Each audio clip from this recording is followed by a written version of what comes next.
looking at for building ramps to them. So we're going to look at access methods for AAC, and we're going to talk about some motivating therapy ideas, and we're going to leave you with some resources that you can check out on your own time afterwards. So let's get underway. In terms of brain injury, it's going to break down into these broader categories. We've got, of course, prenatal brain injury that happens in utero. Could be from hypoxic or anoxic events, umbilical cord issues, maternal infections, things like cytomegalovirus. We often see that manifest itself later as cerebral palsy. That is not going to be the focus for us today, although a lot of the information will still apply. In terms of acquired brain injuries, those things that happen later in life, they're broken down further into these two categories of traumatic and non-traumatic. And when we're talking about traumatic, we're thinking of things like motor vehicle accidents, falls, violence or gunshot wounds, military attack, or blast injuries. This really unfortunate title of non-traumatic, I think most of the families and clients who have experienced these things would consider them traumatic. But those are things along the lines of strokes, tumor, cancer, brain injury or inflammation. So with any of those types of injuries, we're going to have a whole possible set of deficits. And your clients that you've worked with may have had a lot of these, just a few of these. There is no one look at brain injury. Each patient that you see is going to look really different. So I'm going to move through them. I'm not going to read the list to you. It's there and available for you, but I will point out things like motor speed and programming deficits, reduced muscle strength, fatigue.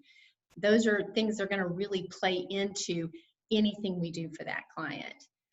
Sensory perceptual, so really paying attention to what has changed in terms of what they can hear, what they can see. Really interesting to see that you sometimes have sensitivity to light. You may have tactile defensiveness or sensitivity to touch. So that's something we're going to want to pay attention to. Executive functioning, this is something I think we all think about more when we are thinking of patients with brain injury. We know that they're going to have a lot of possible areas of cognitive impact, and there's a whole list for you there. And of course, most of us are SLPs, so the language area we know, and language can be really profoundly impacted. This can be their understanding of language, their ability to produce language that's either spoken or verbally, and then how they use that language. Are they even using it appropriately anymore?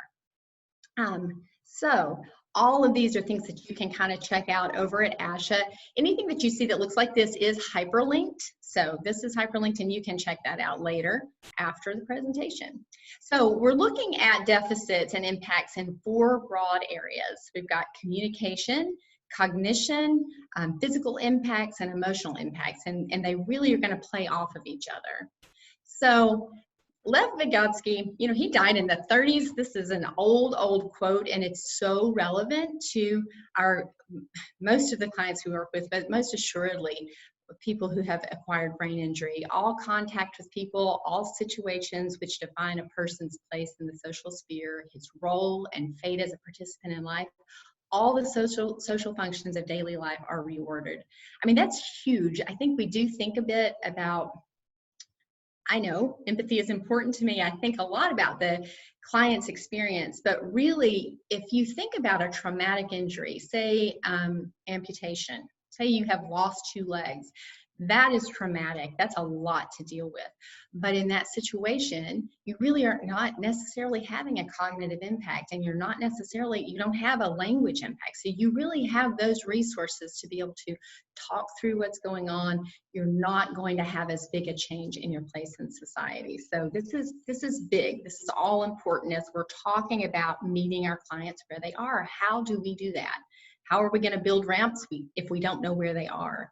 So first off, we need to figure out where they are. This has been around for a while. I'm sure you've seen it. It's the International Classification of Functioning, Disability and Health. This is really important because in this model, disability does not reside within the client.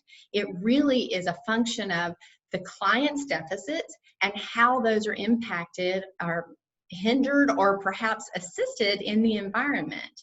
So for example, just talked about if I had lost my legs. If I lost my legs and I had a wheelchair and I wanted to go to my favorite restaurant, and that restaurant had ramps for me to get in my wheelchair, and they had tables that were tall enough that I could pull my wheelchair under it, I really am not disabled in that situation. I have full access to everything I wanted to do. So while I have a health condition and I have an impact on my body functions and structures, my activity in that situation is not limited. My participation is not restricted.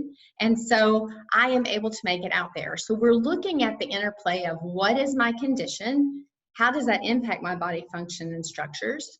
How does that limit my activity? How does that restrict my participation? And all of this is going to be impacted by my environmental factors and personal factors.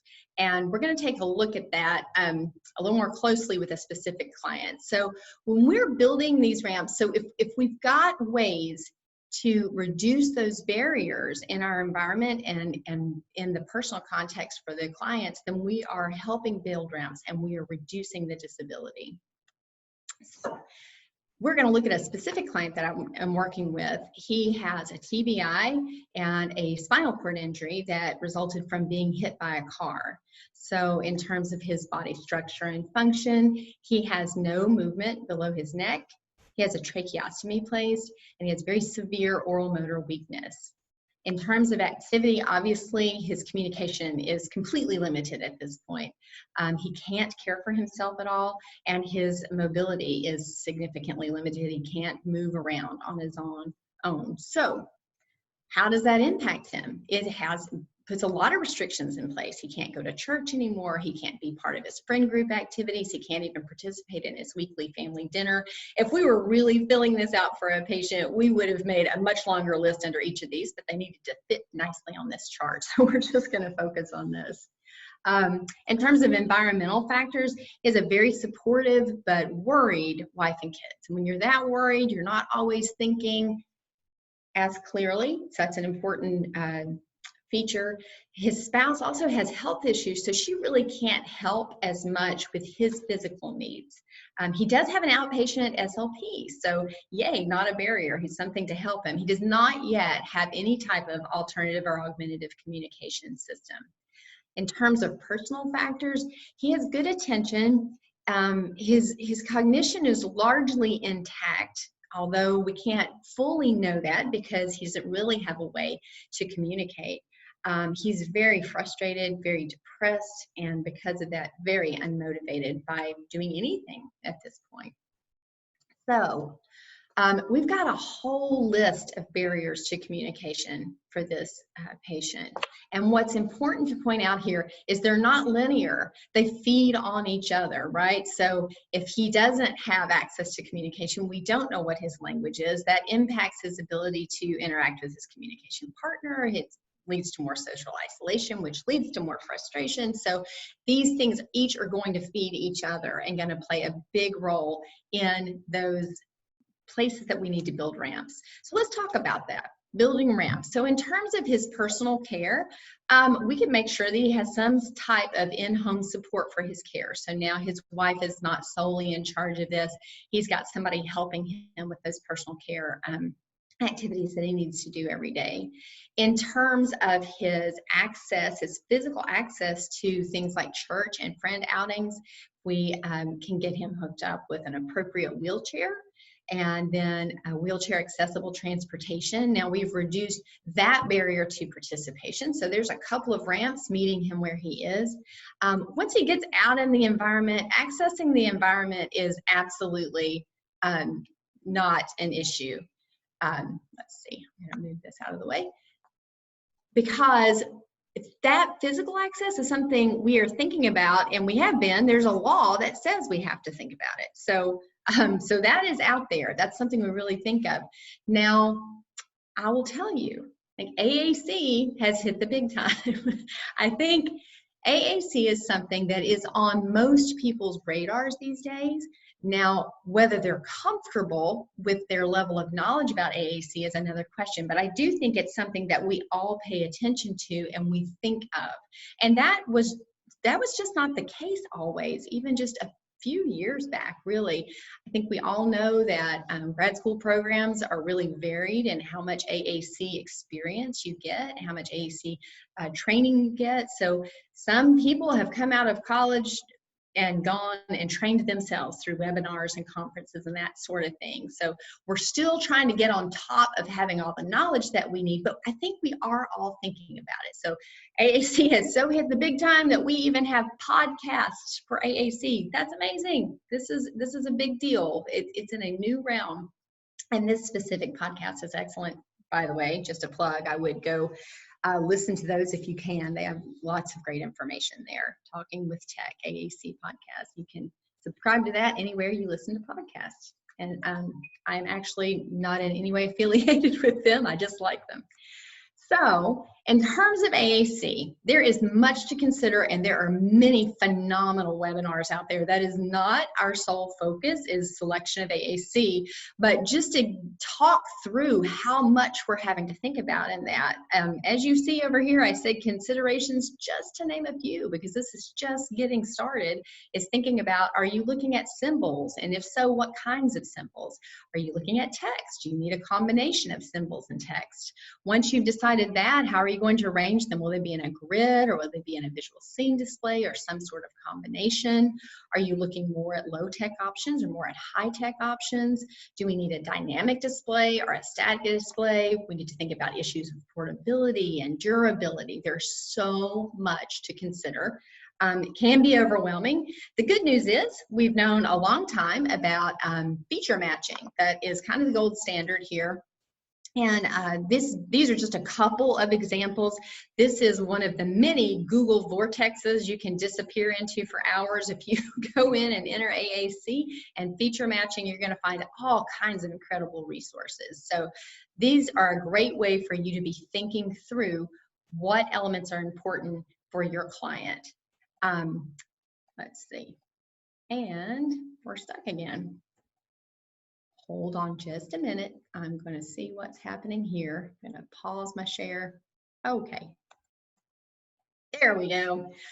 This is a statement from Asha about AAC abandonment. We know abandonment is an issue in the realm of AAC and AT.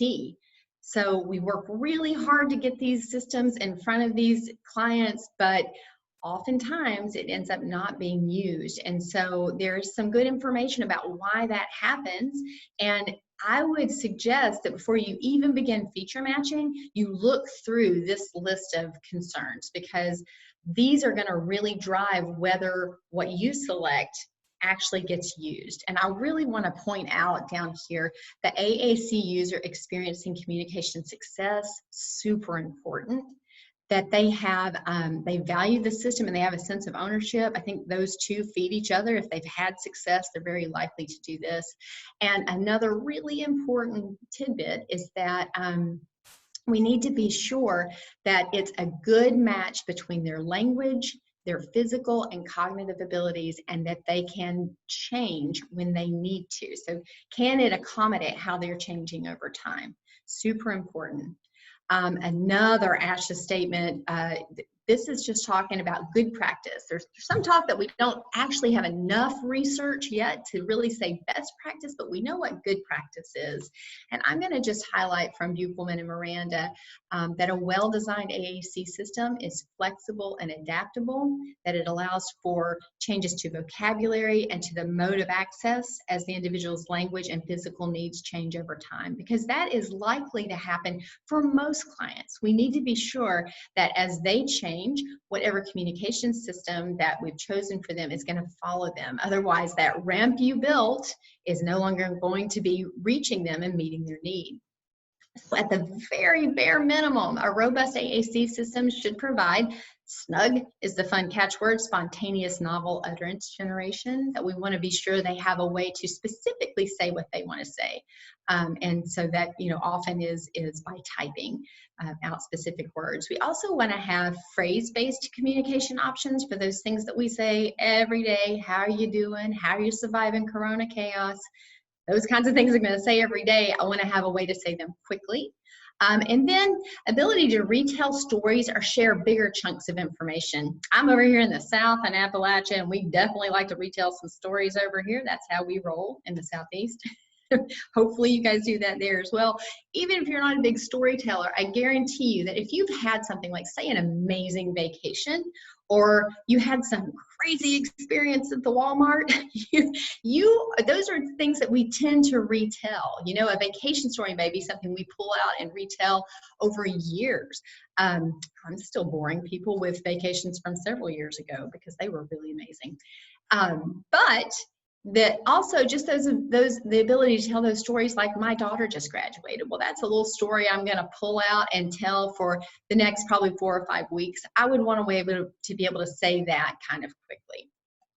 So let's go back and let's talk about, once we have thought through those language systems and we know that we're providing the type of language system that makes sense for them, and that we're providing all of those elements of snug and of phrase-based information and ability to tell large chunks of information, let's look at how that's going to look for our client. So if you remember, he has no movement below the neck.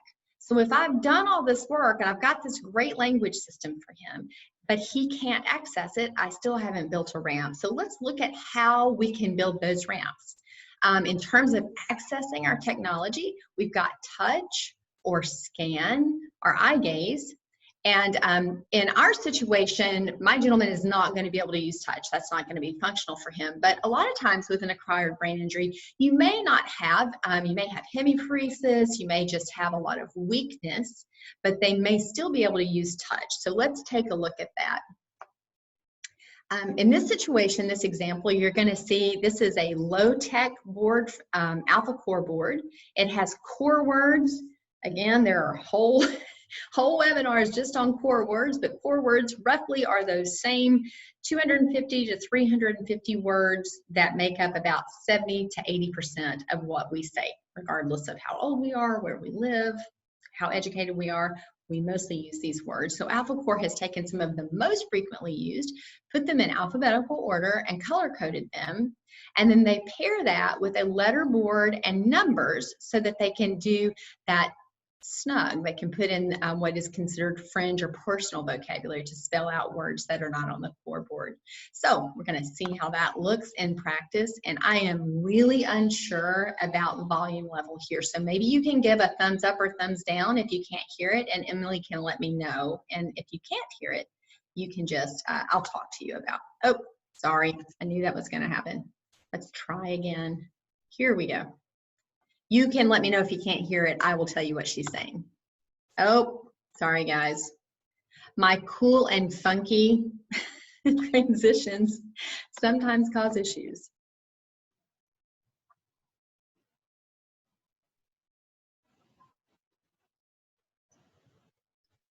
Jill, there's not any volume on that. It doesn't okay, so I will tell you that she is, let me make sure I'm sharing my, she is saying each word as he points to it, and then when he's spelling, she's saying each letter as he points to it. And then once she gets to the end, once he gets to the end, she repeats the entire sentence to make sure she got the full thought that he was sharing. Typically in a situation like that, the communication partner would write down what they're saying just to be sure they didn't miss anything. But that is a low-tech touch situation. And now here we have a high-tech touch, and I've tried to emulate the sentence he used as well as the speed, because he was a speedy user. So this is what it would look like on high-tech. I would like to go to the store before lunch. I would like to go to the store before lunch. So some advantages on high tech would just be that we've got word prediction, which can really give me a way to more quickly put out that snug, spontaneous novel utterance generation, so I can quickly say what I want to say. The other big advantage I think is that it does have voice output, so I'm not dependent on my communication partner to speak for me. And I was talking with one of my colleagues, and she pointed out that, you know, a lot of our patients who have had a stroke, they've really lost that independence and autonomy. And so having something that can actually be your voice as opposed to your communication partner voicing it really can be something that can make a difference for them. Okay, now we have low-tech partner-assisted scanning.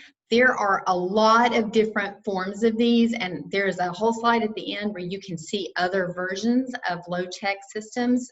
This is just one. This is called an AEIOU board, and the way this works is the communication partner will first read down the column, and once they get to the column that the client wants, the client will indicate yes, and then they will begin to move across that row.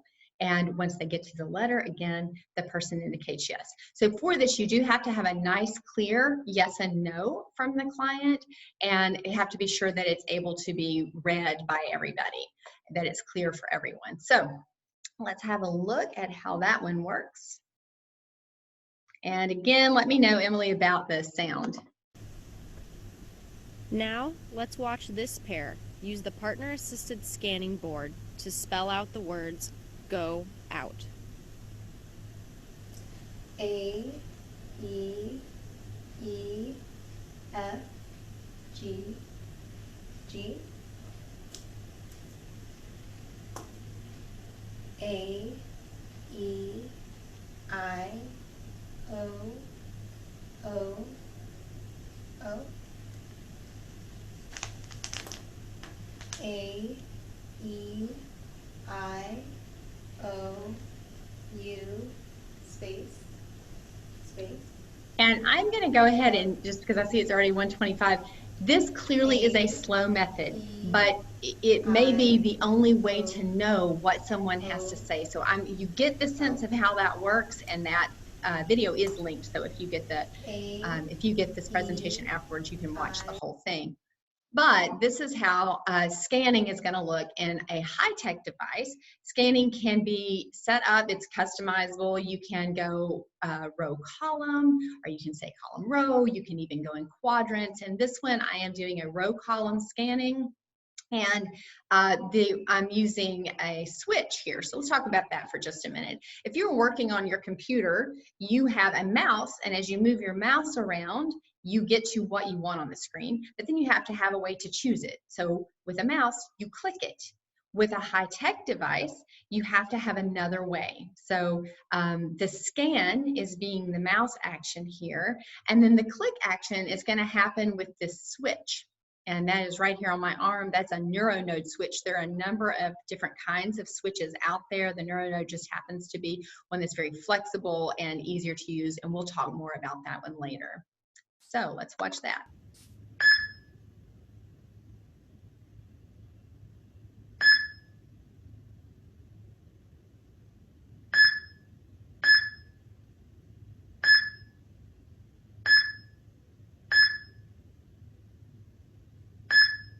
Go.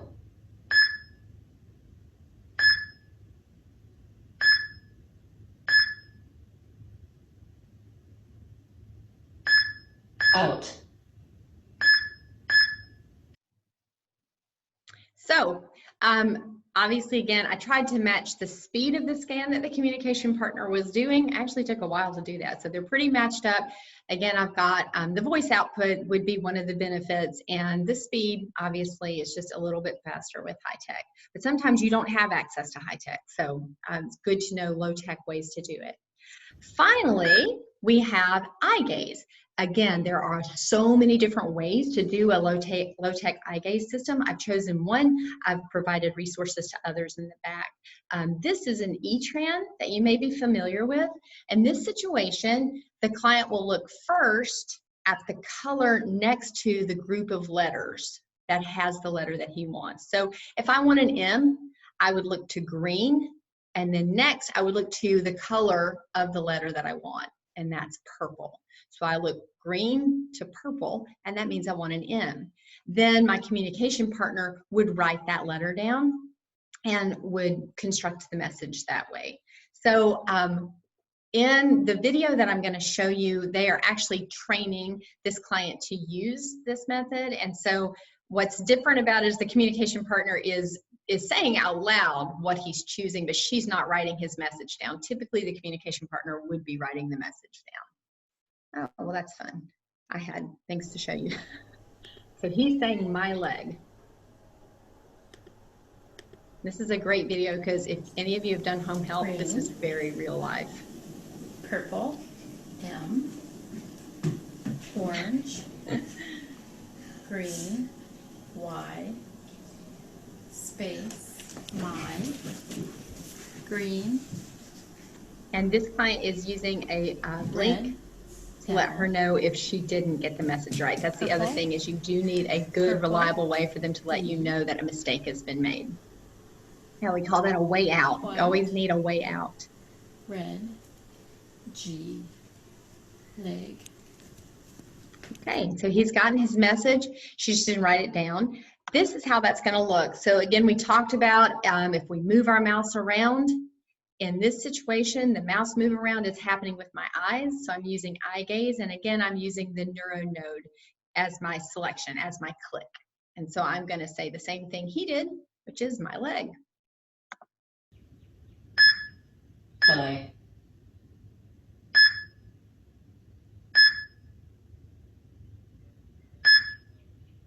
leg.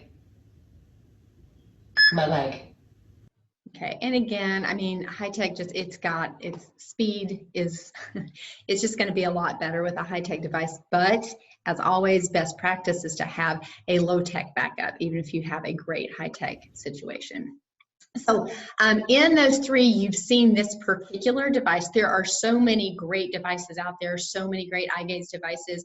I'm going to show you this one because we're talking very specifically about how do we build ramps for physical access. And physical access is a huge issue for folks who have had a brain injury, because often, like my client, there is a spinal cord injury that's involved with it too, or such significant motoric impact that they really don't have very much visible functional movement.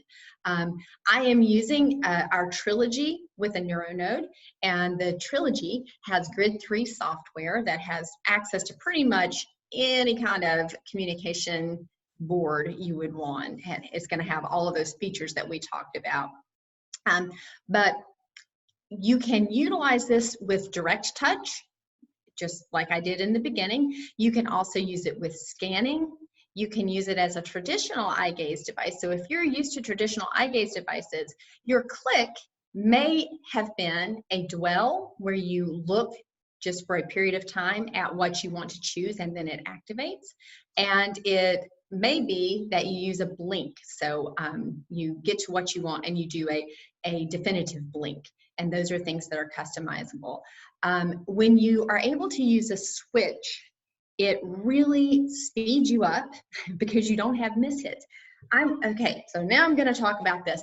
I have done assistive technology in AAC for some long years now, and just as a part of how I did things, if I was recommending a system, I used that system for 24 hours prior to making the recommendation, because I'm going to tell you that's boot camp. You learn a lot about your system if you use it as your only communication, and you can't cheat. You can't cheat or you don't get the effect. If it is your only communication, you find out what's hard, what's easy, what language isn't in there that should be in there, how things should maybe be moved around, and you are really, really ready to help that client and that team implement the device, because you have got great firsthand information about what it will be like to be the user. So I have used a lot of Eyegaze in my time before I made recommendations, and it's miraculous technology. It really is, but it is fatiguing. If you've used Eyegaze, you'll notice that there is always a rest button on any screen because it is fatiguing to your eyes to use it. It is also, people don't talk about this, but it's a little bit anxiety inducing because you've got to get that sweet spot. If you're using Dwell, it is really hard to get a setting where it is fast enough that your eyes don't get too tired as they are dwelling on an object, but slow enough that you don't accidentally activate everything that you look at. So when you use a switch, you just get to bypass all of that. It decreases anxiety, it decreases fatigue, and it increases your speed simply because you don't have so many mishits. And I may have talked, yes, I talked way past this slide. I do that sometimes. So with our device, you are really able to use it in all the traditional ways with eye control, with a dwell or a blink. You can use it with scanning, or you can do something that's new and different, which is to combine the eye control with the NeuroNode. So let's talk a little bit more about the NeuroNode, because that is really different. That is quite different than anything else that's out there. The NeuroNode can be used in EMG mode or in spatial mode.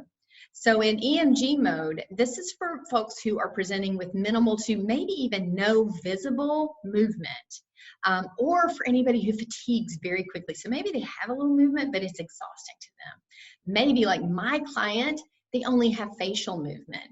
So EMG is a way to read the tiniest of movements without making the person work hard. So I will tell you that oftentimes for our clients who are very physically impacted, maybe with ALS, maybe like my client with spinal cord injury, even though the muscle can't move visibly that you can see, when they make the attempt to move the muscle, the brain is still sending a signal to that muscle.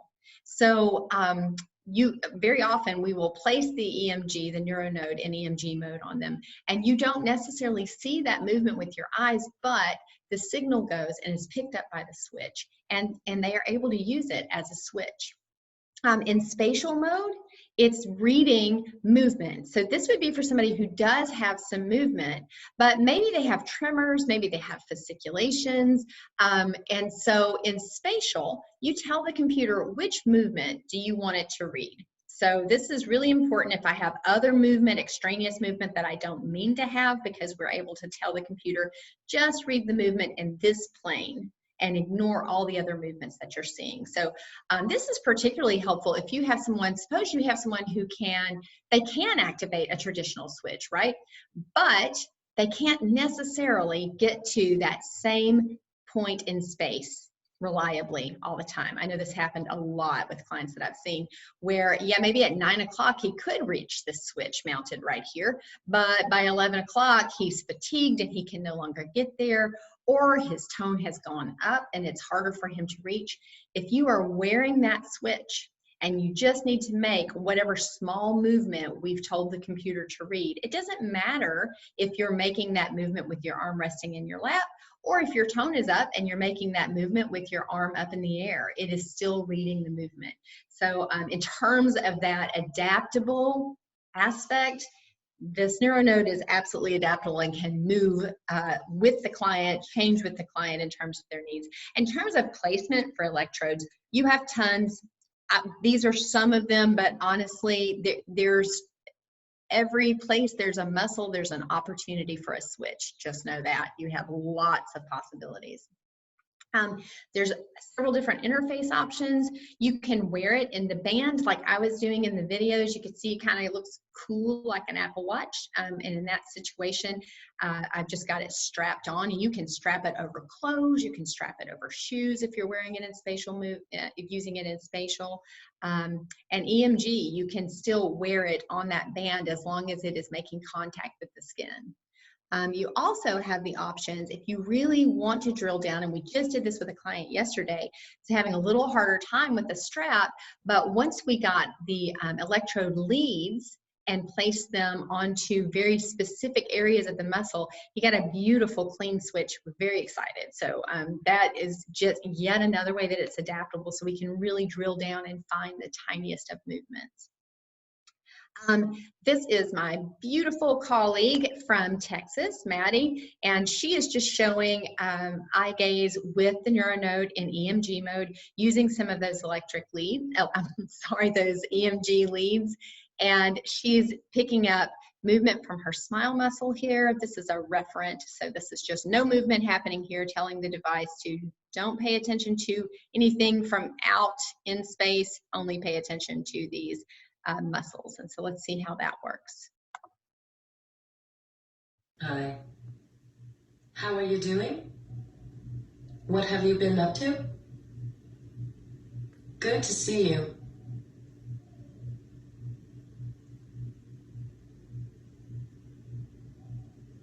When will I see you again?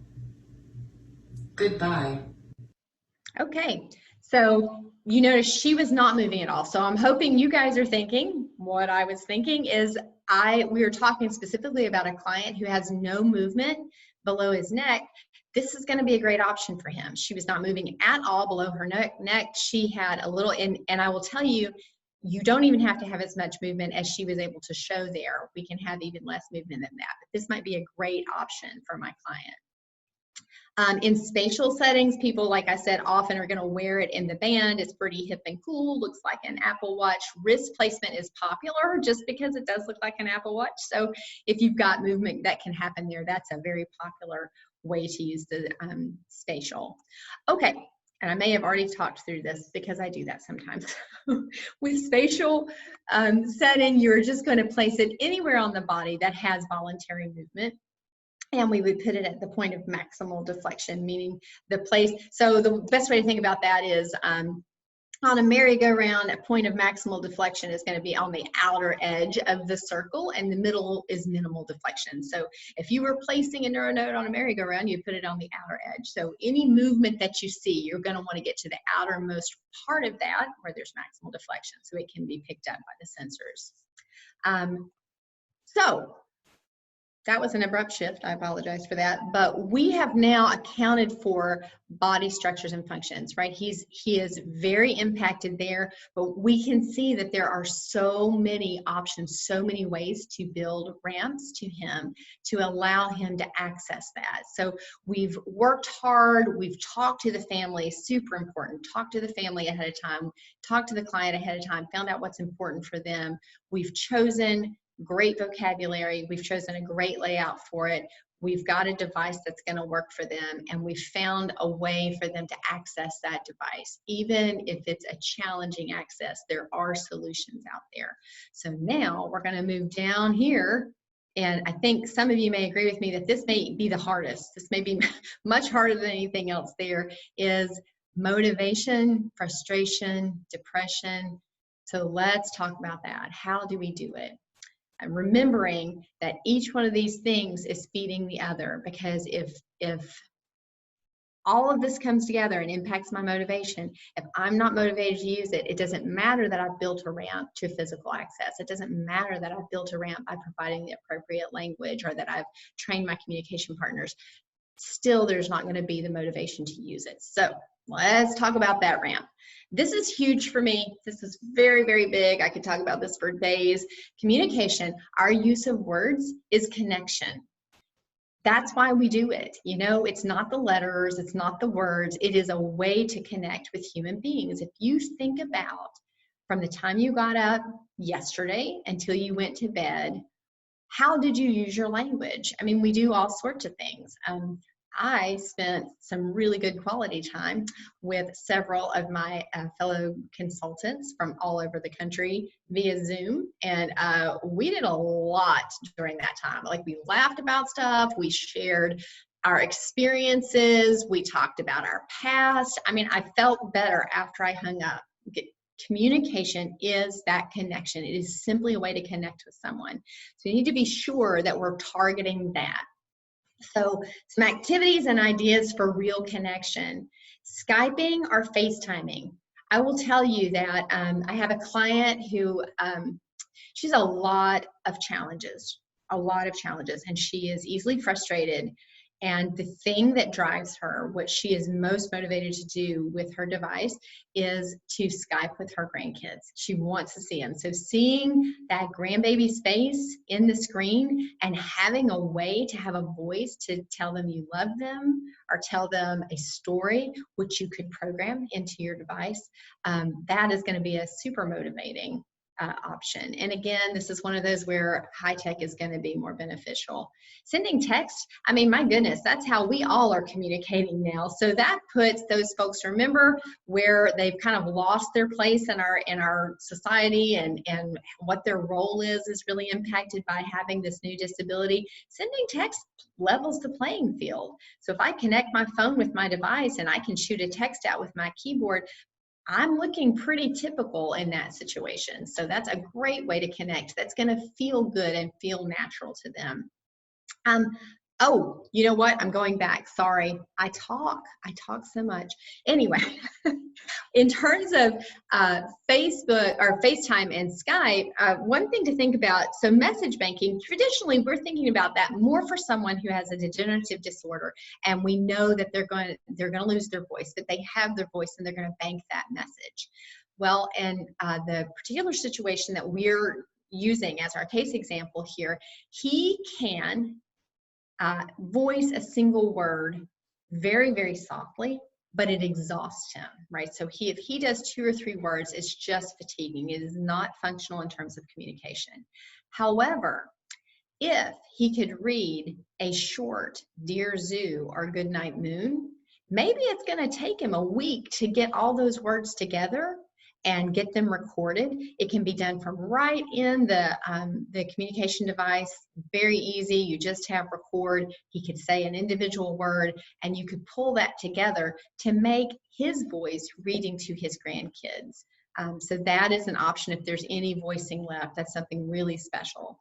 And then in terms of posting to Twitter or Facebook, I know those are not things that younger people were doing. So we talk about adolescents. Adolescents would not be doing that, but older folks would. So there's actually even been a study, which is cited at the end on one of our last slides, that looked at the use of Twitter for folks with TBI. So really important way for them to connect. And again, leveling the playing field. Like they now can get on, they can cruise, they can catch up with their friends and family, see what they're doing, and they can post there themselves. They can check in with people themselves using their device. That is real connection. That's something that they would have been doing prior to having their disability anyway, and it's a way for them to connect. So just this yet another grid 3 option on the Trilogy device is, and this is likely a feature of many of the high-tech devices that you would look at out there. We have an option to get to social media, and from there we get these grid sets that allow us to access Twitter and Facebook in a way that's optimized for alternative access methods. So if I'm using my Eyegaze and a switch, I'm going to need controls that are easier to use than just what you would find on the internet. So these have all been thought through and created by people who understand the access issues that people are having. So it's a way for them to get on, use their device, and have real connection in a way that other people do. Okay, this was a quote from the study that I just referenced about TBI and Twitter. And it's kind of what they found is how people were using Twitter if they had TBI. They said they struggled a bit with how you use hashtags, and I will just tell you, I don't have a TBI and I struggle with hashtags as well. You just have to do one of those task analyses, break it down, and train them on that. That might have to be a part of their therapy. But I think this is critical. If you look here, that they show that hope is a critical factor in rehab and recovery. I mean, that's huge. That is huge. And they found that TBI, people who had suffered TBI and were on Twitter were using it to post their stories and to offer support to other people who had TBI. And they were getting emotional and practical support from their peers. That's huge. We talk about that motivation. We talk about that emotional impact. We're hitting all of that there. We also happen to be hitting communication and language, but it is for the purpose of connection. Let the client lead. This is really big. I mean, their whole world has been altered. They probably held a very different role in their life prior to the brain injury. And they now probably feel like they're not in charge of anything. They're not leading anything. So let them help train communication partners. We know communication partner training is imperative. That is a non-negotiable. It has to happen. And again, yet another vortex I would encourage you to disappear into. Look up AAC Communication Partner Training, and I have provided a link to a starting place for that that's going to offer you several resources, and once you follow those resources, you're going to find lots more. There's all kinds of great supports for that, but discuss that first with your client.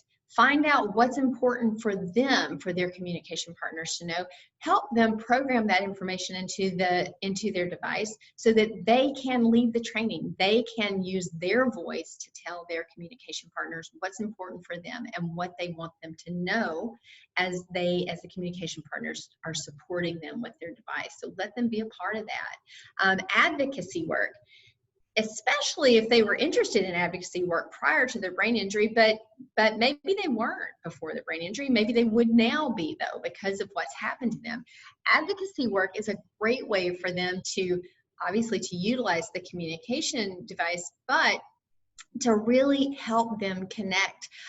We know, if you think back to that first slide about the impacts of brain injury, depression is one of the things that happens, and a tried and true antidote to depression is helping other people. They show, it's very research-based, they show a decrease in depressive symptoms in people who are helping other people. So advocacy work, these are linked. This is going to take you to one source that has actually links to several places that people can go to become involved in advocacy work. So it's going to have several organizations that you can become a part of. That is a great way for them to get on and get connected and out there and working. Mentoring younger AAC users, this is a real focus of mine because our young people who use augmentative communication devices, they never see anybody using that.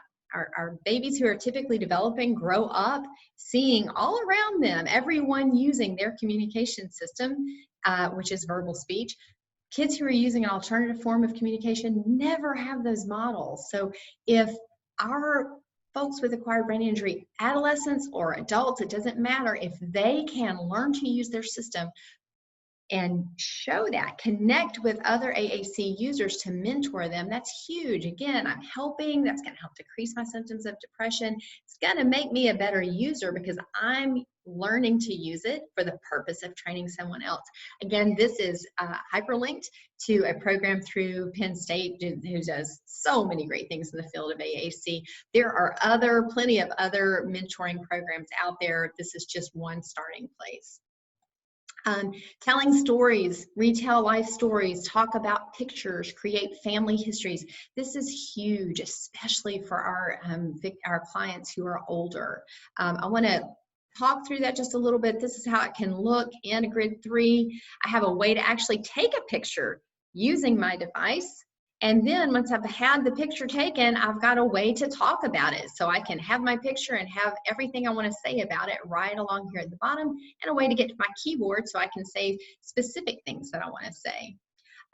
There is some research, again, this research is cited at the end. I really would encourage you to look at this because there's some burgeoning. Now they are still looking for more information, but they have some beginning ideas that for some folks, visual scene displays we know work better for some folks than others. They're starting to get some ideas about layout. This is one of the layouts that was found to be really helpful, was to have a picture with hot spots in it and then some text beside the picture to talk through it. One of the things that I found very exciting about this is in their small study, they found when they used this format that it was a more evenly distributed conversation. So it was less the communication partner asking yes and no questions and more a real back and forth between the two.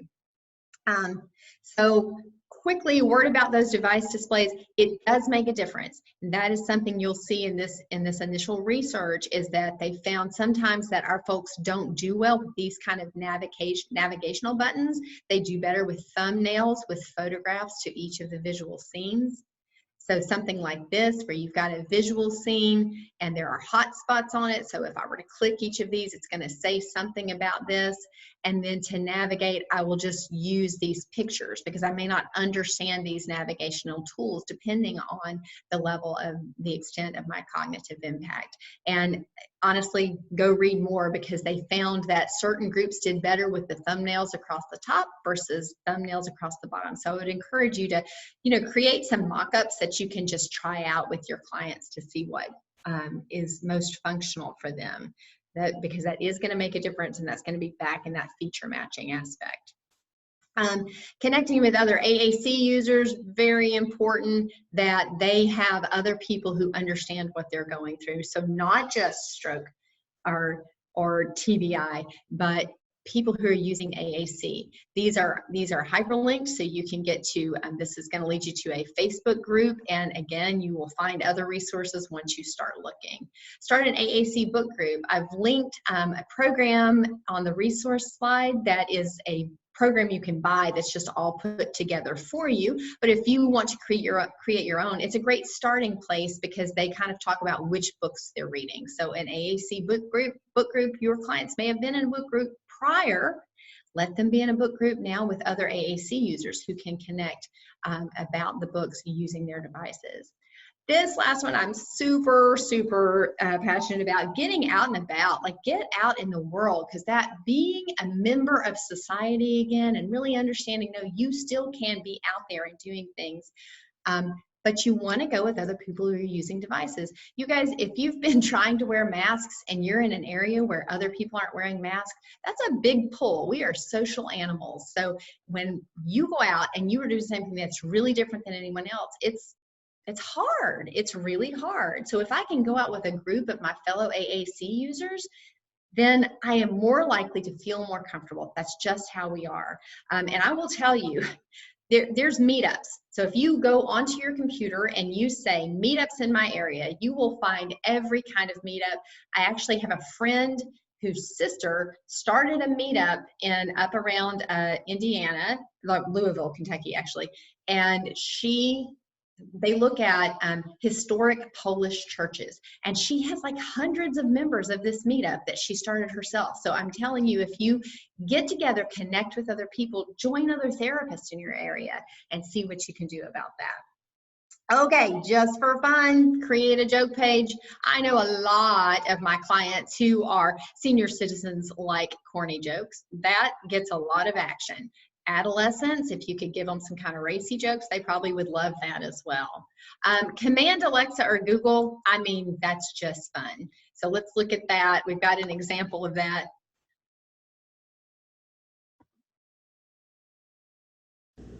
Alexa, what is the weather today? In Orlando, it's 84 degrees Fahrenheit with clear skies and sun. Today's forecast calls for more of the same, with a high of 87 degrees and a low of 68 degrees. Yeah. Hope you have a good... Yeah, who doesn't want to be in Florida Alexa, right now, right? What is the weather today? So Alexa, Google, these are ways that the playing field is leveled, right? So this is a way for our clients who have had this profound impact to utilize things in the environment just the way they did prior to their brain injury. This is a game changer, and your device can interface with it, no problem. Teach your dog tricks. I am not just kidding about this. Dogs are people's babies at this point. Train those puppies to respond to the device's voice. That's huge. That is pulling back that role you used to have. And how could we not include this puppy? I mean, I look for a million reasons to show this video because it's over the top. Speak. So very compelling reasons. And again, hopefully you get the idea that all of those things are trying to pull them back to their former selves, trying to make them feel connected again, make them feel a part of things. So when we can meet those challenges, we can recognize those barriers, and we can build ramps for them. So if we've built the ramp of language, and we've given them a ramp of access to that language, and we've given them the ramp of motivation to use everything that we've given them, they can connect and they can succeed and they can really be in a different place. So that's what we want to try to do. And this is a list of resources. You can see all of them are hyperlinked. You can follow those out to the internet where you will,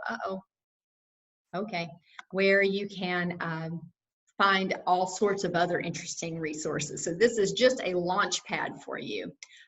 Here are more examples of, I know videos from me are really helpful because you're gonna want to have a low-tech backup for any high-tech that you have. There's simply gonna be some situations where you wouldn't be able to have a high-tech system with them. You need to have some sort of backup. So here are some more examples with videos, because videos are, the picture's worth 1,000 words, videos are worth millions, I would say.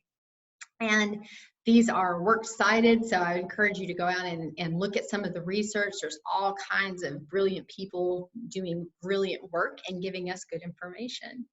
And finally, thank you so much for joining us today. I'm really serious about this. If you have questions, if you have ideas, if you have suggestions, if you just want to collaborate, get in touch with me. I love to learn from people, and I would love to talk to you about any ideas, any thoughts that you have. And so, Em, I guess we maybe have questions now?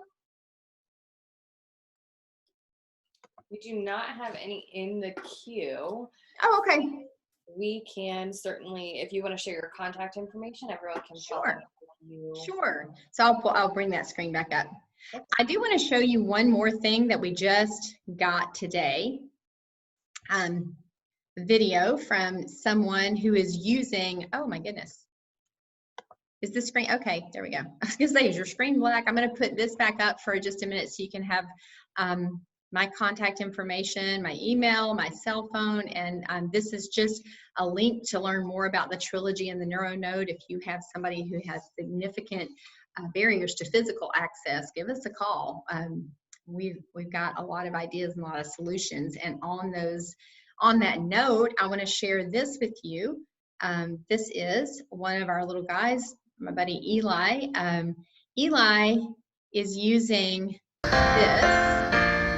He has got the NeuroNode, which you'll see in the next video, attached to these electrodes, and he is using that to do wonderful things for his sister Ellie. Here's his NeuroNode. He is making this dog do great things, and you hear Ellie is loving it.